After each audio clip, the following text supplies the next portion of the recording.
फडणवीस यांचं आगमन झालेलं आहे। सर्व अतिथींचं शब्दसुमनांनी मनपूर्वक स्वागत।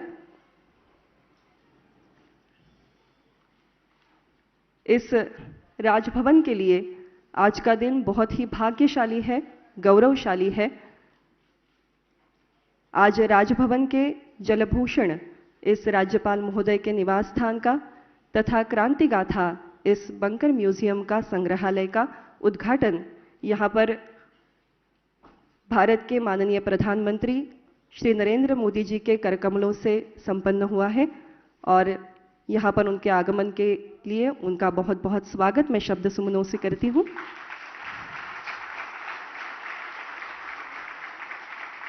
और सभी अतिथियों से विनंती करती हूँ, प्रार्थना करती हूँ कि वो दीप प्रज्वलित करें।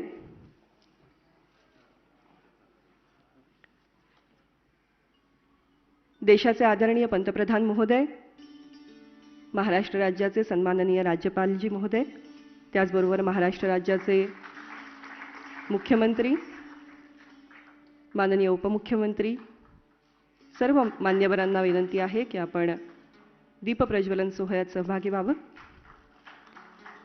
दीपेन लोकान् जयति दीपस्तेजमयो स्मृतः चतुर्वर्गप्रदो दीपः तस्मात् दीपैः अर्जयेत् श्रिये दीपैः अर्जयेत् श्रिये।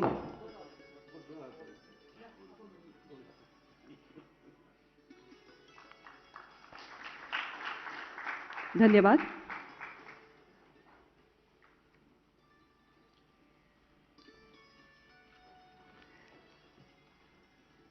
आजचा दिवस आपणा सगळ्यांसाठी अतिशय खास आहे, भाग्यशाली आहे आणि मराठीत म्हणतात त्याप्रमाणे साधू संत येती घरा तोची दिवाळी दसरा असे उत्सवी भाव माननीय पंतप्रधान महोदयांच्या आगमनाने आपल्या सगळ्यांच्या मनात आहेत।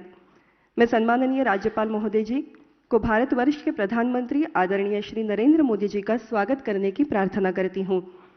स्वागत स्वरूप जो चित्र उन्हें भेंट दिया जा रहा है उसमें उन्हें शॉल प्रदान की जा रही है और साथ ही एक चित्र भी प्रदान किया जाएगा जिसमें हमारे राष्ट्रीय पक्षी मोर के राजभवन में पाए गए मयूर पंखों का प्रयोग किया गया है।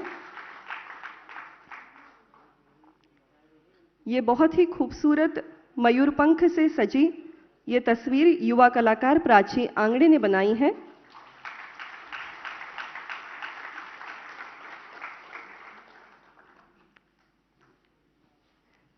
धन्यवाद। मी प्रधान सचिव संतोष कुमार जी यांना विनंती करते की त्यांनी या प्रगतिशील महाराष्ट्राचं नेतृत्व करणारे महाराष्ट्र राज्याचे आदरणीय मुख्यमंत्री श्री उद्धवजी ठाकरे यांचं स्वागत करावं।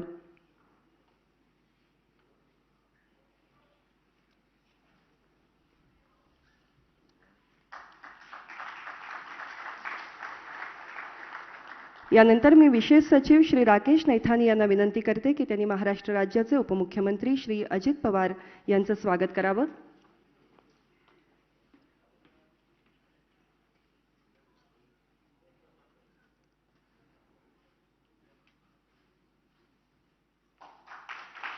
प्रधान सचिव संतोष कुमार जी यांना विनंती करते की त्यांनी महाराष्ट्र राज्याचे सार्वजनिक बांधकाम मंत्री श्री अशोकजी चव्हाण यांचं स्वागत करावं।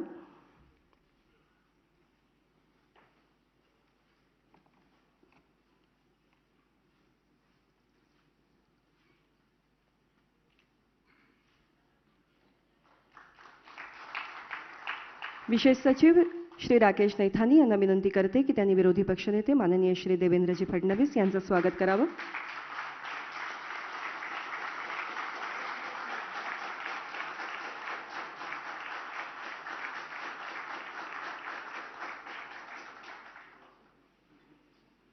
धन्यवाद।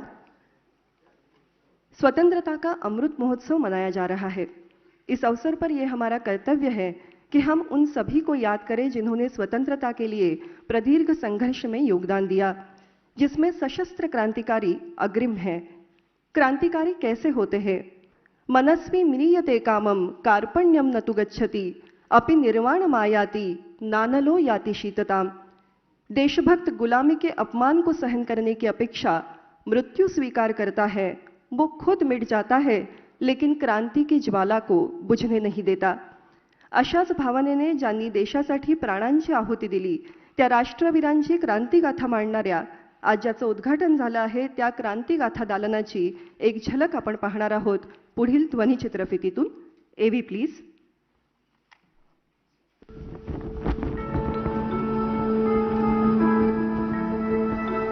आजादी का अमृत महोत्सव हर पल देश की आजादी के लिए जीने वाले, आजादी के लिए अपना सब कुछ न्यौछावर करने वाले अनगिनत वीर वीरांगनाओं को नमन करने का उत्सव है. भारत ने सदियों तक मातृभूमि, संस्कृति और आजादी के लिए लंबा संघर्ष किया. भारत के हर कोने में संघर्ष के अनगिनत पुरोधाओं ने आजादी की अलग जगाई. ऐसे सभी पुरोधाओं को जिनका नाम भी शायद इतिहास के तारीख में शामिल नहीं हो पाया, कृतज्ञ देश अमृत महोत्सव में स्मरण कर रहा है. इसी कड़ी में एक अहम कदम है क्रांति गाथा संग्रहालय, जिसके जरिए महाराष्ट्र में स्वतंत्रता संग्राम से जुड़ी अनेक वीर वीरांगनाओं की त्याग और बलिदान की यश गाथा को देश की युवा पीढ़ियों के लिए सहेजा गया है. क्रांति गाथा संग्रहालय महाराष्ट्र राजभवन में स्थित एक ब्रिटिश कालीन भूमिगत बंकर का जीर्णोद्धार करके बनाया गया है. 15,000 स्क्वायर फीट में फैले इस बंकर का इस्तेमाल ब्रिटिश सरकार कभी युद्ध उपकरण और गोला बारूद के भंडार के लिए करती थी. 2016 में एक अन्वेषण में इस बंकर का पता चला, जिसे आज एक अनूठे संग्रहालय का रूप दिया गया है. यहाँ दर्ज हैं ऐसे बलिदानियों और आजादी के दीवानों की शौर्य गाथाएं जो दुर्भाग्यवश इतिहास के पन्नों में कहीं लुप्त हो गई. मराठा साम्राज्य की स्थापना करके हिंदवी स्वराज का नारा देने वाले छत्रपति शिवाजी महाराज क्रांतिकारियों के लिए प्रेरणा स्रोत हैं. 1857 में भारत के प्रथम स्वतंत्रता संग्राम के कुछ ही दशकों के बाद वासुदेव बलवंत फड़के और चाफेकर बंधु जैसे वीरों ने सशस्त्र क्रांति का परचम महाराष्ट्र में लहराया. लोकमान्य तिलक ने धार्मिक और ऐतिहासिक प्रतीकों द्वारा देशवासियों में राष्ट्र भक्ति की भावना को मजबूत किया. विनायक दामोदर सावरकर और उनके बड़े भाई बाबा राव सावरकर ने असंख्य युवाओं के साथ देश की पहली संगठित गुप्त संस्था अभिनव भारत बनाई. अनुशीलन समिति और युगांतर जैसी गुप्त संस्थाओं के साथ मिलकर अभिनव भारत ने उपनिवेशवाद पर कड़ा प्रहार किया. विदेशी कपड़ों का देश में सबसे पहला होलिका दहन तिलक के नेतृत्व में वीर सावरकर ने 1905 में पुणे में आयोजित किया. सावरकर की उच्च शिक्षा के लिए लंदन जाने पर अभिनव भारत की शाखाएं यूरोप में भी फैली. मुंबई की मैडम भिगाजी कामा ने 1907 में जर्मनी की अंतरराष्ट्रीय सोशलिस्ट कॉन्फ्रेंस में भारत का ध्वज लहराया. श्यामजी कृष्ण वर्मा, वीरेंद्र नाथ चट्टोपाध्याय, वीवीएस अय्यर, लाला हरदयाल जैसे अनेक वीरों के साथ मिलकर सावरकर ने सशस्त्र क्रांति का विस्तार किया. मदनलाल ढींगरा और अनंत लक्ष्मण कान्हेरे जैसे युवाओं ने प्रमुख अंग्रेज अधिकारियों की हत्याएं की. बौखलाकर दमनकारी शासन ने अभिनव भारत पर अपना शिकंजा कसा. क्रांतिकारियों को असहनीय यातना झेलने के लिए काला पानी की सजा दे दी गई. प्रथम विश्व युद्ध के समय जब गदर पार्टी का गठन हुआ तो उसमें महाराष्ट्र के वीर विष्णु गणेश पिंगले और डॉक्टर पांडुरंग खान खोजे जैसे लोग उत्साह से शामिल हुए. 1930 के दशक में भगत सिंह और उनकी संस्था के साथ जुड़कर शिवराम राजगुरु और विश्वनाथ वैशंपायन ने साहस के नए अध्याय लिखे. राजगुरु को भगत सिंह और सुखदेव के साथ 23 मार्च 1931 को फांसी दे दी गई. वासुदेव बलवंत गोगटे ने अंग्रेज अफसर को मारने की कोशिश की. लगातार जारी क्रांतिकारी प्रयासों के बीच नेताजी सुभाष चंद्र बोस के नेतृत्व में आजाद हिंद फौज की वीरता और मुंबई में 1946 की नौसेना विद्रोह का शौर्य सामने आया. आजादी के अनगिनत दीवानों के पराक्रम के सामने साम्राज्यवादी सोच आखिरकार बेबस हुई और भारत सन 1947 में आजाद हुआ। क्रांति गाथा संग्रहालय हमारे स्वतंत्रता सेनानियों के योगदान को संरक्षित करने के लिए एक तीर्थ स्थल से कम नहीं है। आज जब देश महान व्यक्तित्वों के जीवन से प्रेरणा लेकर राष्ट्र निर्माण के संकल्पों की सिद्धि के लिए तेज गति से बढ़ रहा है, तो क्रांति गाथा जैसी पहल हर देशवासी को गर्व से भर देती है। जय हिंद।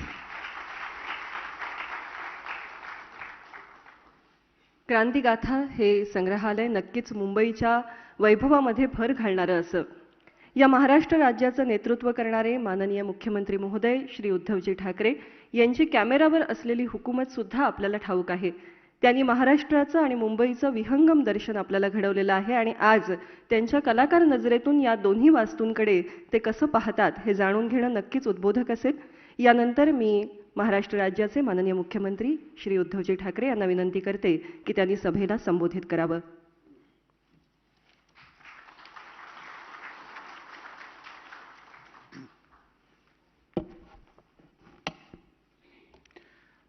आपल्या देशाचे आदरणीय पंतप्रधान मोदीजी, महाराष्ट्राचे राज्यपाल आदरणीय कोश्यारीजी, राज्याचे उपमुख्यमंत्री आहेत, माझे मंत्रिमंडळातील सहकारी व्यासपीठावर बसलेत, समोर पण बसलेत, आणि राज्याचे विरोधी पक्षनेते देवेंद्रजी, उपस्थित मान्यवर बांधवांनो आणि भगिनींनो, काय बोलायचं पंचायत आहे, कारण कोणत्या नजरेने बघतोय हा प्रश्न थोडा या बाबतीत विचित्र आहे। कारण ज्या एका कार्यक्रमासाठी आपण जमलेलो आहोत, एक 2-3 महिन्यापूर्वीच ह्या दरबार हॉलचं लोकार्पण झालं। आपल्या देशाचे आदरणीय राष्ट्रपतीजी तेव्हा आले होते, आज स्वतः माननीय पंतप्रधान आलेले आहेत। एक गोष्ट नक्की की आपल्या स्वातंत्र्याचा अमृत महोत्सव आपण साजरा करत असताना क्रांती गाथा ह्या दालनाचं उद्घाटन आणि लोकार्पण मोदीजी आपके हाथों से हुआ, एक मोठा योगायोग म्हणण्यापेक्षा खूप चांगला मुहूर्त आहे। आणि मी कोणत्या नजरेने पाहायचं हे एवढ्यासाठी म्हटलं की आपण नेहमी काही गोष्टी ऐकत आलो की दिव्यत्वाची जेथे प्रचिती तेथे कर माझे जुळती। बोलायचं काय, जे स्वातंत्र्य आपण उपभोगतो आहोत ते मिळवण्यासाठी किती जणांनी आपल्या घरादारावरती निखारे ठेवले, किती जणांनी त्याच्यासाठी बलिदान केलं, किती जणांनी मरणप्राय यातना सोसल्या। आणि एक क्षणभर विचार असा येतो की जर का हे घडलं नसतं तर आपण इथे येऊ शकलो असतो का? हे स्वातंत्र्य जे काय आपण स्वातंत्र्य म्हणून उपभोगण्याची वस्तू आहे, नुसती स्वातंत्र्य मिळालंय, पण ते स्वातंत्र्य कोणी आपल्याला आंदण नाही दिलं, ते स्वातंत्र्य आपल्याला लढून मिळवावं लागलं। आणि तो इतिहास नुसता जतन नाही तर जिवंत करणं हे आपलं काम आहे। कारण काळ पुढे चाललेला आहे, झालं स्वातंत्र्य पारतंत्र्य आपल्याला 150 वर्ष होती, आपण त्याच्यात होतो, त्याच्यानंतर स्वतंत्र होऊन 75 वर्ष झाली, आणखीन पुढे पुढे आपण जात राहणार। पण ते जात असताना आपल्याला ह्या ज्या काही गोष्टी पुढच्या पिढीला द्यायच्या आहेत ते काम जर का आपण केलं नाही तर मला असं वाटतं आपण आपल्या कर्तव्याला मुक्त आहोत। आणि म्हणून आज एक अप्रतिम म्हणजे एक 2016 साली हा एक भुयार म्हणा खंदक म्हणा आपल्याला सापडला। त्यावेळेचे राज्यपाल महोदय विद्यासागररावजी होते, ते पण मला सांगत होते की उद्धवजी कभी आओ तो सही, देखो तो सही। तेव्हा काही येणं झालं नाही आणि मनात विचार असा होता की एक खंदक आणि भुयार जाऊन बघून करायचं काय, पण आज अप्रतिम त्याचा उपयोग होतो आहे। आणि आता आपण जी फिल्म बघितली त्याच्यात एक शब्द फार मला महत्त्वाचा वाटला की तीर्थक्षेत्र, तीर्थस्थळ हे एक तीर्थस्थळ आहे। कारण सगळे क्रांतिकारक ज्ञात अज्ञात मध्ये 1 मेच्या आपल्या महाराष्ट्र दिनी महाराष्ट्र राज्याच्या वतीने आपण एक पुस्तक प्राथमिक स्वरूपात एक केलेलं आहे, कारण अजून माहिती गोळा होते, ज्याला आपण म्हणतो ज्ञात अज्ञात। हे असे अनेक क्रांतिकारक ज्यांनी आपल्यासाठी त्याग केला त्यांचं एक कुठेतरी संकलन व्हायला पाहिजे, एक निदान एक आठवण म्हणा, माहिती म्हणा, ती आपण त्या पुस्तकात दिलेली आहे। आणि म्हणून मला असं वाटतं की नुसतं बोलत बसण्यापेक्षा ह्या क्रांतिकारकांनी आपल्यासाठी ज्या ज्या काही गोष्टी केलेल्या आहेत, त्याग केलेला आहे, त्याच्यापैकी एक जरी काही कण आपण आपल्या देशासाठी करू शकलो तर मला वाटतं की त्यांचे जे काही त्याग आणि बलिदान त्यांनी केले ते कृतार्थ होतील. बाकी या वास्तूचं जसं नूतनीकरण झालं तसंच जलभूषण जिकडे आपले राज्यपाल महोदयांचं निवासस्थान आहे, बहुत बड़ा अच्छा मकान बना है आप. एक्सचेंज करणार नाही, पण ते मी बघितलं आणि मनापासून सांगतो की काळ बदलत असला तरी हा सगळा जो ही जी सगळी या परिसरातले वास्तू आहेत त्या इतिहासाच्या पाऊलखुणा आणि एक वारसा जपणारे आहेत. त्याला कुठेही धक्का न लावता त्याचं नूतनीकरण करणं, आधुनिकीकरण करणं आणि ते सुद्धा आत्ताच्या काळाला जे काही तंत्रज्ञान उपलब्ध आहे त्याचा वापर करून करणं हे खूप मोठं काम आहे. आणि कलात्मक नजरेने पाहिलं तर एकही कानाकोपरा असा नाहीये की जिकडे असं काहीतरी विचित्र घडलेलं आहे. प्रत्येक कण जर बघाल, प्रत्येक हा सुद्धा हॉल आणि ते सुद्धा प्रत्येक ठिकाणी अत्यंत कलात्मक नजरेतून त्याचं एक नूतनीकरण केलेलं आहे. म्हणून मी सर्वांना धन्यवाद देतो आणि मला या दालनाच्या उद्घाटन प्रसंगी उपस्थित राहण्याचं भाग्य मिळालं. हे खूप मोठं एक माझ्या आयुष्यातलं जे काही क्षण सार्थकी लागतात म्हणतात त्यातला हा एक क्षण आहे. मी पुन्हा एकदा सगळ्यांना धन्यवाद देतो आणि माननीय पंतप्रधान सुद्धा धन्यवाद देतो की तुम्ही तुमच्या व्यस्त कार्यक्रमातून खास करून इथे आलात. आपल्याला धन्यवाद. राज्यपाल महोदयजी, पुन्हा एकदा तुमचं सगळ्यांचं अभिनंदन. अशोकरावांचं पण अभिनंदन, कारण त्यांच्या खात्याने हे नूतनीकरण केलेलं आहे. धन्यवाद. जय हिंद, जय महाराष्ट्र.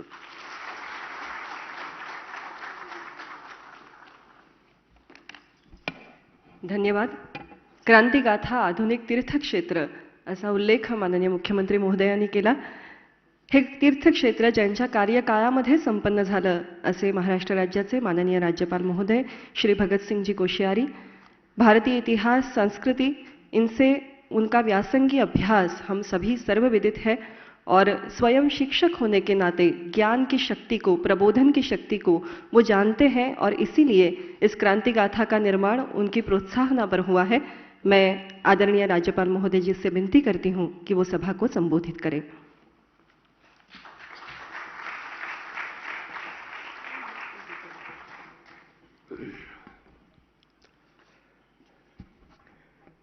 आदरणीय प्रधानमंत्री जी, हमारे माननीय मुख्यमंत्री उद्धव जी, माननीय उप मुख्यमंत्री श्री अजित जी, पीडब्ल्यू मंत्री श्री अशोक जी, नेता प्रतिपक्ष श्री देवेंद्र फडणवीस जी, हमारे चीफ जस्टिस श्रीमान दत्ता जी, यहाँ उपस्थित सभी जनप्रतिनिधिगण, सभी प्रबुद्धजन, भाइयों बहनों और मीडिया के साथियों,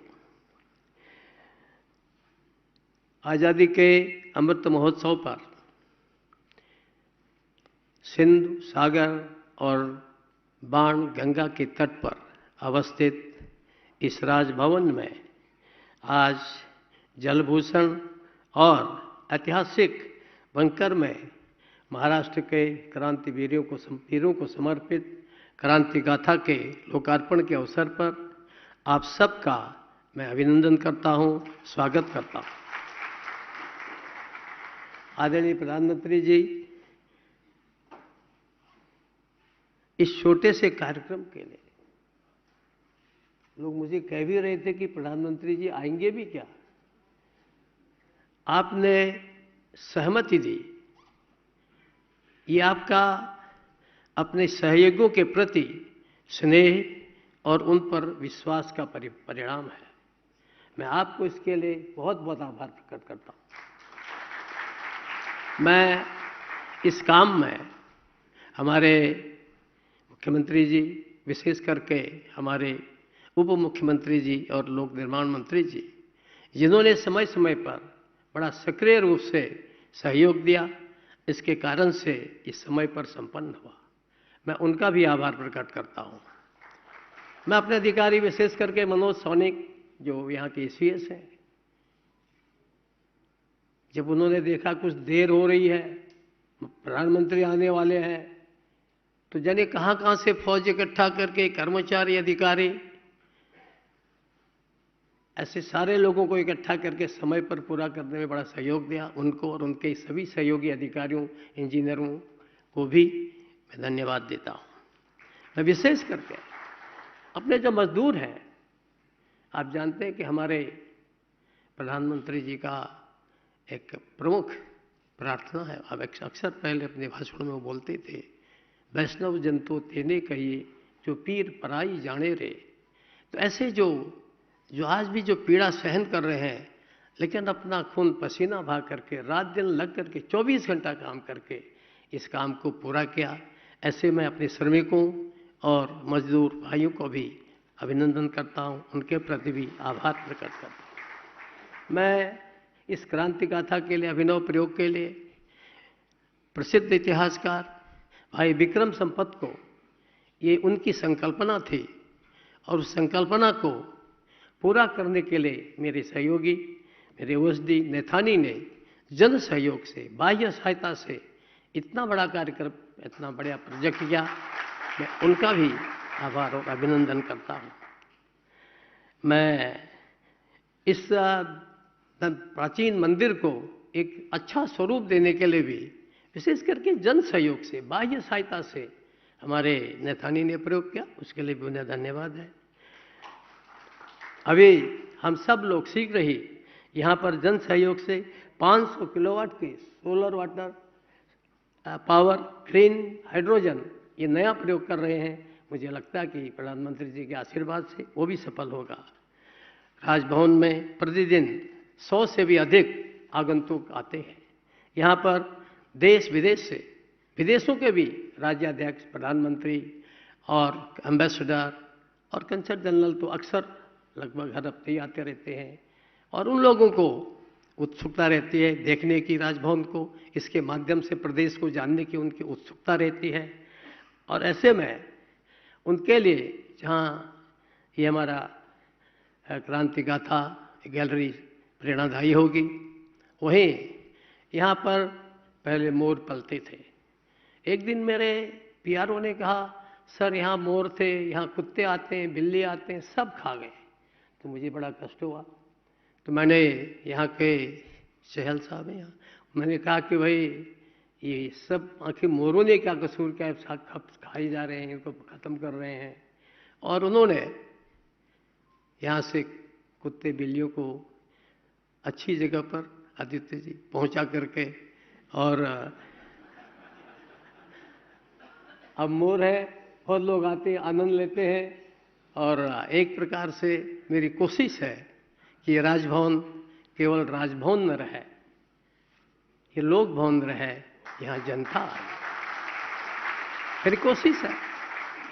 मैंने पूरे आदरणीय प्रधानमंत्री जी, पूरे कोविड काल में भी मेरे डॉक्टर, मेरे साथी मुझे कहते थे, अरे राज्यपाल जी क्यों कर रहे हो, क्यों लोगों को समय दे रहे हो। मैंने पूरे कोविड काल में, हमारे विधानसभा अध्यक्ष नरहरि जी बैठे हैं, उस कोविड काल में भी ये अपने ट्राइबल सारे पार्टियों के एमएलए को ला करके उनकी समस्या सुलझाने के लिए और उनकी बातों को कहने के लिए मेरे पास आए। मुझे अच्छा लगा। ऐसा संवाद रहता है तो निश्चित रूप से उससे समाज आगे बढ़ता है, समस्याएं हल होती हैं। मेरी ये कोशिश है कि इसमें से हम किस प्रकार से इस राजभवन को जनोपयोगी बना सकें, ऐसी मेरी कोशिश रही है।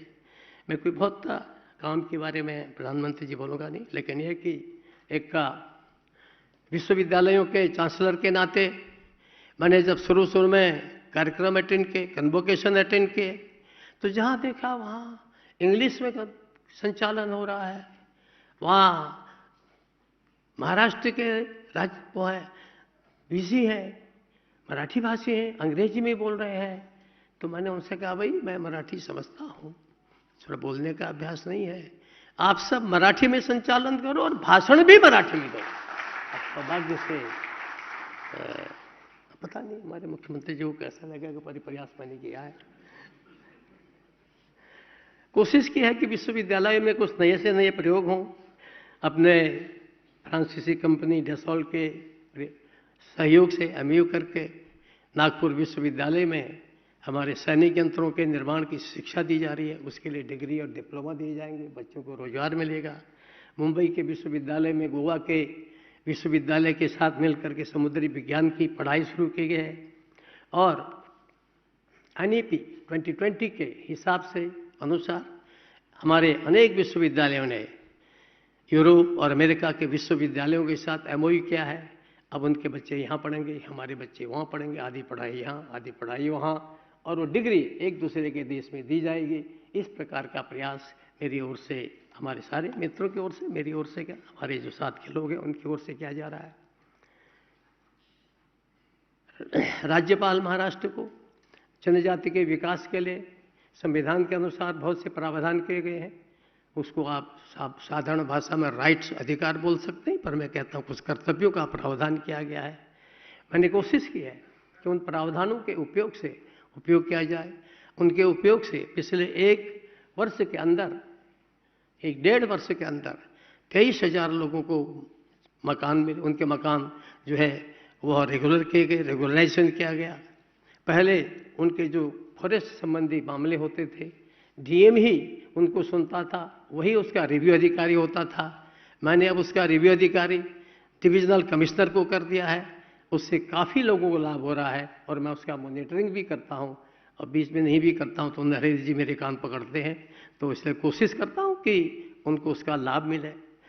ऐसे ही उनके लोकल उत्पादन कैसे आगे बढ़े, इस दृष्टि से भी मैंने बहुत प्रयास किया कि हमारे छात्रों को बैम्बू की बनी हुई राखियाँ सारे विश्वविद्यालयों में हमारे छात्र लोग लेते हैं और उससे उनको प्रोत्साहन मिलता है। ऐसे उनका फर्नीचर और सारी चीज़ें वो आगे बढ़ें, क्योंकि बहुत स्थिति खराब है एकदम। मैं जब जाता हूँ आदिवासी क्षेत्रों में तो मुझे ऐसा लगता है कि अभी भी बहुत कुछ हमको वहाँ करना है। केंद्र सरकार कर रही है, प्रदेश सरकार कर रही है, परंतु अभी मैं बहुत कुछ करना है। मुझे लगता है कि जिस ढंग से आदरणीय प्रधानमंत्री जी प्रयास कर रहे हैं, प्रदेश सरकार भी कर रही है, उनकी समस्याएं हल होंगी। हमें ये जो बोर्ड है, डेवलपमेंट बोर्ड विकास की दृष्टि से बनाए गए थे। यदि 2 साल से डेवलपमेंट बोर्ड यहाँ बने नहीं हैं, लेकिन तो भी मैं समय समय पर थोड़ा उनकी समीक्षा करता हूँ, क्योंकि प्रावधान है संविधान में, नहीं करूँगा तो फिर वो भी मुश्किल है। लोग कहेंगे क्या क्या तुमने, तो उससे कोशिश करता हूँ। विशेष करके सिंचाई योजनाएं, हमारे आदरणीय जयंत जी बैठे हैं मंत्री, इनके साथ भी बैठक हुई, ये भी बैठकों में आए, अधिकारी भी बैठक में आते हैं। लेकिन प्रदेश के अंदर 80 ऐसी योजनाएं हैं सिंचाई की जो 20 या 20 साल से ऊपर से चल रही हैं। कुछ को तो 40 साल हो गए, कुछ में 90% काम, कुछ में 70%, 75% काम, लेकिन योजना का लाभ नहीं मिल रहा है। ऐसी आधी अधूरी योजनाएं पड़ी हुई हैं। मैं, आप भी बैठे हैं, मुख्यमंत्री जी बैठे हैं, क्योंकि मैं किसान का बेटा हूँ और गरीब परिवार से आता हूँ। एकदम लगता है कि अब पानी नहीं मिलता। औरंगाबाद गया था, एक दिन मैं रात रहा, लोग मुझे आकर बोले कि इतने 7 दिन बाद, 5 दिन बाद पानी मिलता है। तो मुझे लगता है कि प्रधानमंत्री जी, जब पहले शायद अरुण जेटली जी ने कहा था मोदी है तो मुमकिन है, और मैं आज 8 साल के बाद कहता हूं कि मोदी है तो मुमकिन है, और मोदी है मुमकिन है तो ये योजनाएं भी पूरी हों। ये मैं आपसे विनम्र प्रार्थना करता हूं, क्योंकि मेरे जैसे सामान्य आदमी को इतने बड़े राज्य की, इतने सुंदर राज्य की एक राज्य सेवक के रूप में जिम्मेदारी दी है, तो ये अगर पूरे हो जाएगा तो मैं सोचता हूँ कि एक प्रकार से आपने जो मुझे यहाँ भेजा है, यहाँ आना मेरे लिए सार्थक होगा, या मैं मानूंगा कि मेरा यहाँ आना सार्थक हुआ है। ऐसी बहुत सी बातें हैं, मैं उन पर नहीं जाऊंगा, क्योंकि हम सब आदरणीय प्रधानमंत्री जी को सुनने आए हैं। मेरा प्रयास है कि आज अपनी यहाँ की सरकार से मिलकर साथ में सहयोग करके हम आगे काम बढ़ाएं। क्योंकि एक बात और ज़रूर आप लोगों से कहूँगा, मेरी यहाँ आने की बहुत इच्छा नहीं थी। मैं चाह रहा था कि मैं अब आराम करूँ, उम्र हो गया, अभी भी कहा मैंने प्रधानमंत्री, मैं बूढ़ा हो गया हूँ। लेकिन ये प्रेम और स्नेह में, यहाँ पर बहुत से अधिकारी बैठते हैं, डंडे की भी अपना स्थान है, डंडा नहीं लगाओगे तो अपराधी तो सिर पर चढ़ जाएंगे। लेकिन स्नेह और प्रेम और विश्वास, ये बड़ी ताकत है। ये उनका विश्वास और स्नेह था कि मैं यहाँ आया। मुझे लोग कहते हैं कोश्यारी जी आपको महाराष्ट्र कैसा लगता है? मैं कहता हूँ कि मुझे महाराष्ट्र एकदम अपने हिमालय सा लगता है, उत्तराखंड सा लगता है। एक ही बात है, जब मुझे उत्तराखंड में जाता हूँ सब कुछ है, लेकिन वहाँ समुद्र नहीं है, सागर नहीं है। यहाँ भी सब कुछ है मगर हिमालय नहीं है। लेकिन तो भी इतना सुंदर प्रदेश है। मुझे लगता है आपने अपने प्रारंभिक जीवन में सामाजिक राजनीतिक जीवन का कार्य यहाँ महाराष्ट्र से शुरू किया और मुझे संध्या काल में आपने जीवन के यहाँ भेजा है। आपका आशीर्वाद से ये महाराष्ट्र आगे बढ़े, देश में उन्नति हो, विशेष करके यहाँ से गरीब और किसान ये आगे सुखी हों, ये आपके माध्यम से हो ही रहे हैं और आगे तेज गति से हों, ऐसी मेरी प्रार्थना है। आप यहाँ आए, फिर से आप सबका बहुत बहुत आभार, बहुत बहुत धन्यवाद।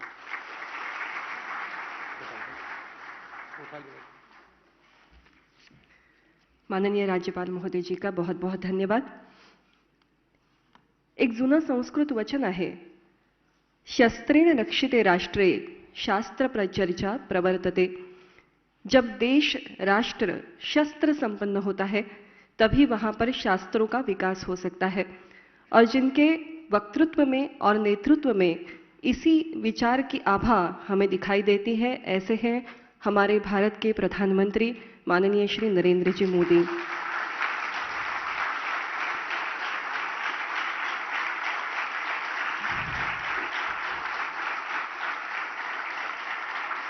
और आज ये सौभाग्य की बात है कि उनके करकमलों से क्रांती गाथा, इस क्रांतिकारक दालन का उद्घाटन हो रहा है। त्यांच्या शुभ हस्ते क्रांतिगाथा या दालनाचं उद्घाटन होणं ही खरोखरच आपणा सगळ्यांसाठी सौभाग्याची गोष्ट आहे। त्यांचं इथे झालेलं आगमन आपणा सगळ्यांचा उत्साह आनंद वाढवणारं असं।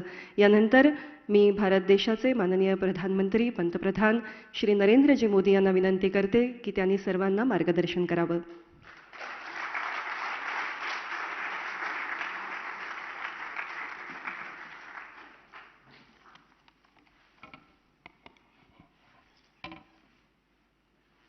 महाराष्ट्र के गवर्नर श्री भगत सिंह कोश्यारी जी, मुख्यमंत्री श्री उद्धव ठाकरे जी, उप मुख्यमंत्री श्री अजित पवार जी, श्री अशोक जी, नेता विपक्ष श्री देवेंद्र फडणवीस जी, यहाँ उपस्थित अन्य महानुभाव, देवी और सज्जनों, आज वट पूर्णिमा भी है और संत कबीर की जयंती भी है। सभी देशवासियों को मैं अनेक अनेक शुभकामनाएं देता हूं। एका अतिशय चांगला कार्यक्रमासाठी आपण आज सारे एकत्र आलो आहोत। स्वातंत्र्य समरातील वीरांना समर्पित क्रांतिगाथा ही वास्तू समर्पित करताना मला अतिशय आनंद होतो आहे।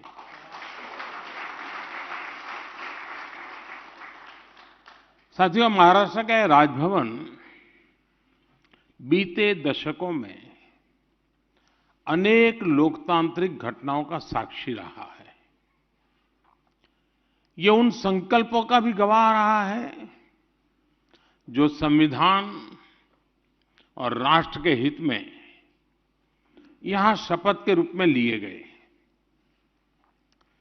अब यहां जलभूषण भवन का और राजभवन में बनी क्रांतिवीरों की गैलरी का उद्घाटन हुआ है।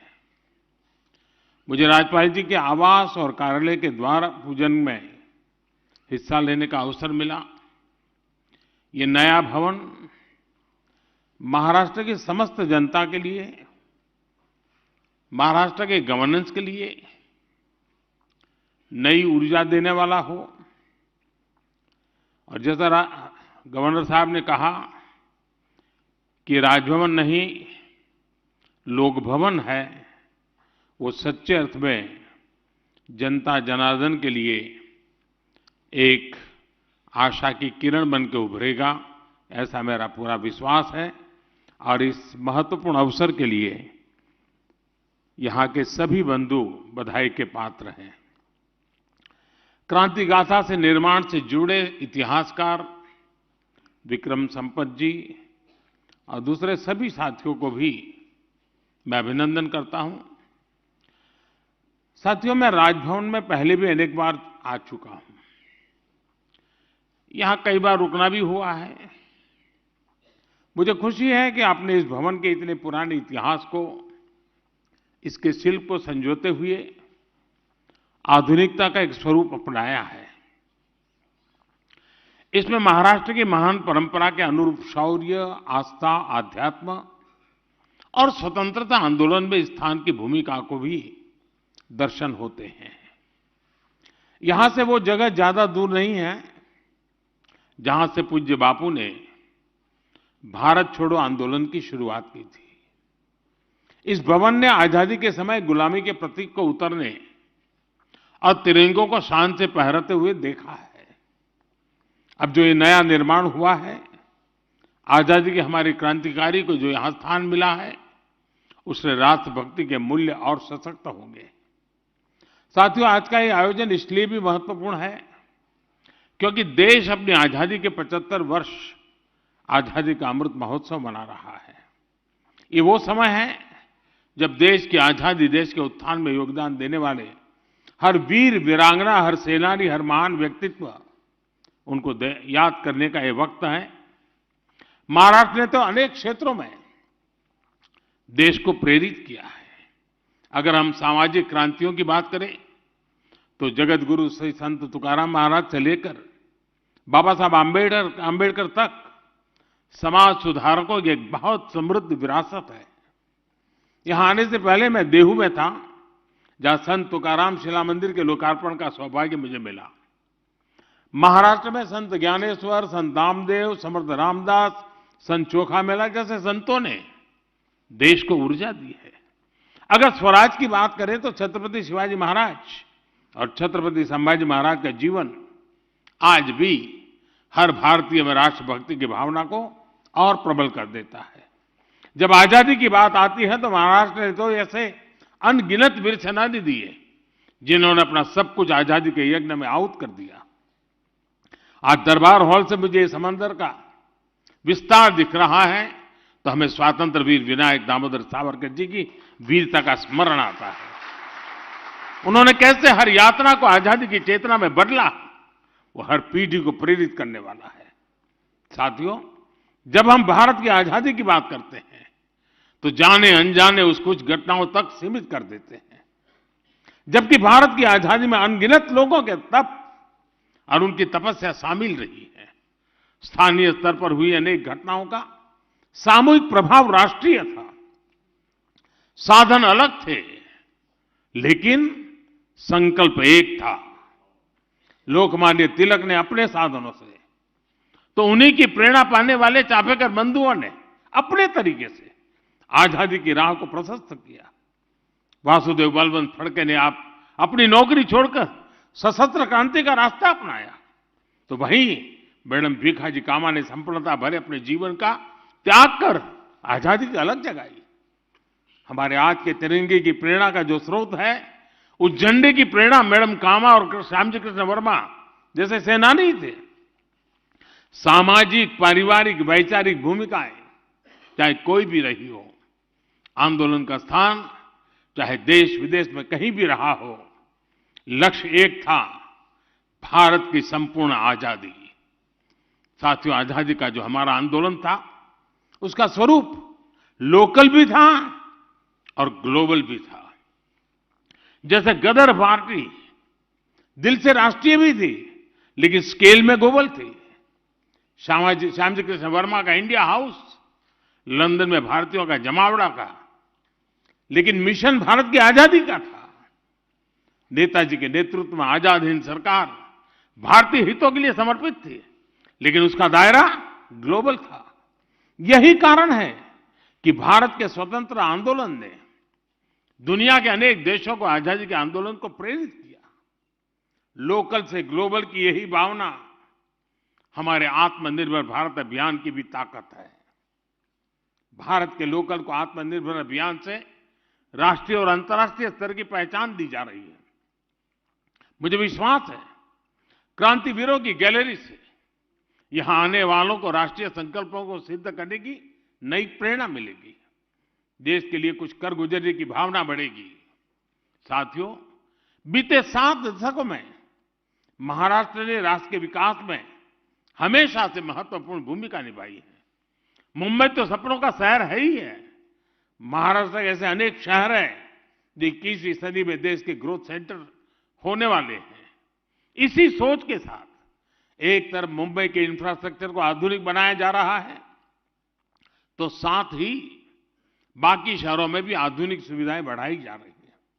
आज जब हम मुंबई लोकल में होते हैं, अभूतपूर्व सुधार को देखते हैं, जब अनेक शहरों में मेट्रो नेटवर्क के विस्तार को देखते हैं, जब महाराष्ट्र के कोने कोने को आधुनिक नेशनल हाईवे से जुड़ते हुए देखते हैं, तो विकास के सकारात्मकता का एहसास होता है। हम सभी ये भी देख रहे हैं कि विकास की यात्रा में पीछे रह गए आदिवासी जिलों में भी आज विकास की नई आकांक्षा जागृत हुई है। साथियों, आजादी के इस अमृत काल में हम सभी को ये सुनिश्चित करना है कि हम जो भी काम कर रहे हैं, जो भी हमारी भूमिका है, वो हमारे राष्ट्रीय संकल्पों को मजबूत करें। यही भारत के तेज विकास का रास्ता है। इसलिए राष्ट्र के विकास में सबका प्रयास के आह्वान को मैं फिर दोहराना चाहता हूं। हमें एक राष्ट्र के रूप में परस्पर सहयोग और सहकार की भावना के साथ आगे बढ़ना है, एक दूसरे को बल देना है। इसी भावना के साथ एक बार फिर जल भूषण भवन को और क्रांतिवीरों की गैलरी के लिए भी मैं सबको बधाई देता हूं। और अब देखें, शायद दुनिया के लोग हमारी मजाक करेंगे कि राजभवन 75 साल से यहां गतिविधि चल रही है, लेकिन नीचे बंकर है वो 7 दशक तक किसी को पता नहीं चला। यानी हम कितने उदासीन हैं, हमारी अपनी विरासत के लिए कितने उदासीन है। खोज खोज कर हमारे इतिहास के पन्नों को समझना देश को इस दिशा में आजादी का अमृत महोत्सव एक कारण बने। मुझे याद है, अभी हमने भी श्यामजी कृष्ण वर्मा का चित्र में भी देखा। आप हैरान होंगे हमने किस प्रकार से देश में निर्णय किए हैं। श्यामजी कृष्ण वर्मा को लोकमान्य तिलक जी ने चिट्ठी लिखी थी और उनको कहा था कि मैं स्वातंत्र वीर सावरकर जैसे एक होनहार नौजवान को भेज रहा हूं, उसके रहने पढ़ने के प्रबंध में जरा आप मदद कीजिए। श्यामजी कृष्ण वर्मा वो व्यक्तित्व थे। स्वामी विवेकानंद जी उनसे साथ सत्संग किया करते थे और उन्होंने लंदन में इंडिया हाउस, जो क्रांतिकारियों की एक प्रकार से तीर्थ भूमि बन गया था, और अंग्रेजों के नाक के नीचे इंडिया हाउस में क्रांतिकारियों की गतिविधि होती थी। श्यामजी कृष्ण वर्मा जी का देहावसान 1930 में हुआ। 1930 में उनका स्वर्गवास हुआ और उन्होंने इच्छा व्यक्त की थी कि मेरे अस्थि संभाल के रखे जाएं और जब हिंदुस्तान आजाद हो तो आजाद हिंदुस्तान की उस धरती पर मेरे अस्थि ले जाए जाएं।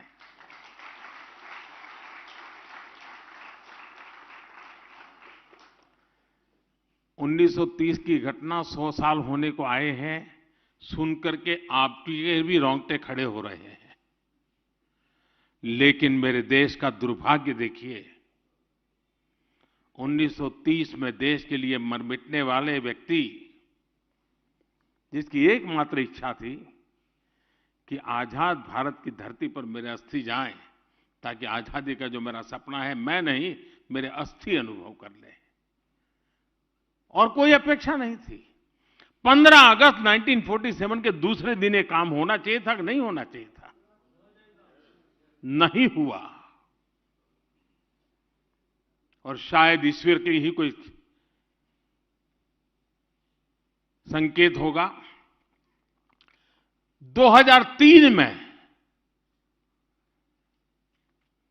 73 साल के बाद उन अस्थियों को हिंदुस्तान लाने का सौभाग्य मुझे मिला।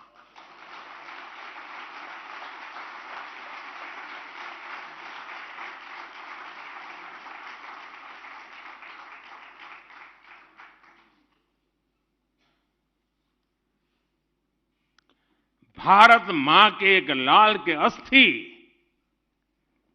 इंतजार करते रहे दोस्तों, जिसको कंधे पर उठा करके मिलाने का मुझे सौभाग्य मिला। और यही मुंबई के एयरपोर्ट पर मैं लाकर के उतरा था यहां, और यहां से वीरांजलि यात्रा लेकर के मैं गुजरात गया था। और कच्छ मांडवी उनका जन्म स्थान, वहां आज वैसा ही इंडिया हाउस बनाया है जैसा लंदन में था।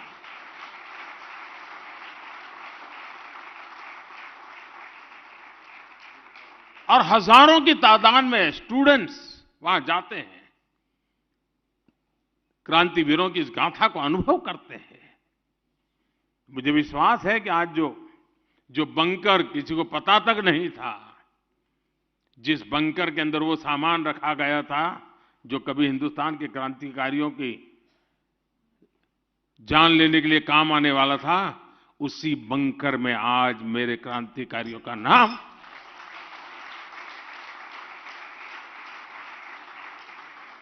ये जज्बा होना चाहिए देशवासियों में जी। और तभी जाकर के देश की युवा पीढ़ी को प्रेरणा मिलती है।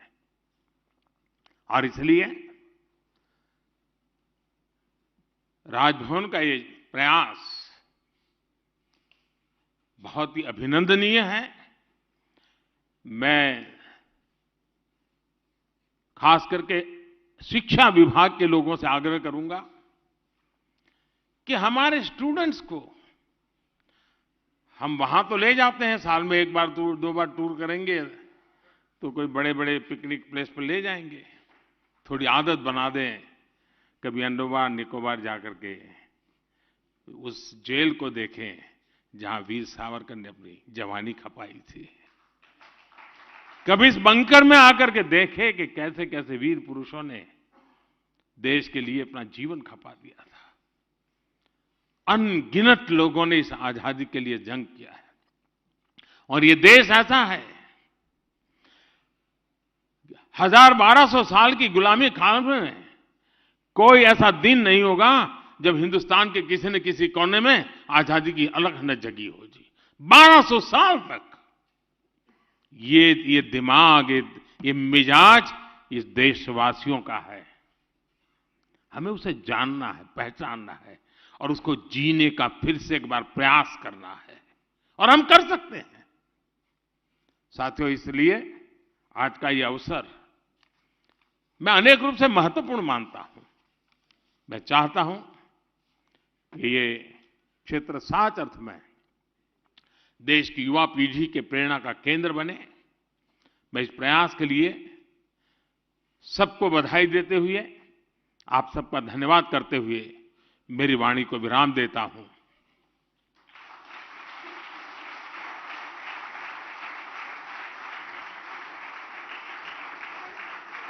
भारत देश के प्रधानमंत्री माननीय श्री नरेंद्र जी मोदी जी का हार्दिक हार्दिक आभार।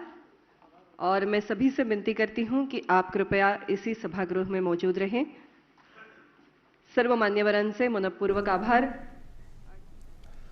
और प्रधानमंत्री ने राजभवन में क्रांति गाथा गैलरी का उद्घाटन किया। उन्होंने कहा कि आने वाले दिनों में ये जो क्रांति गाथा गैलरी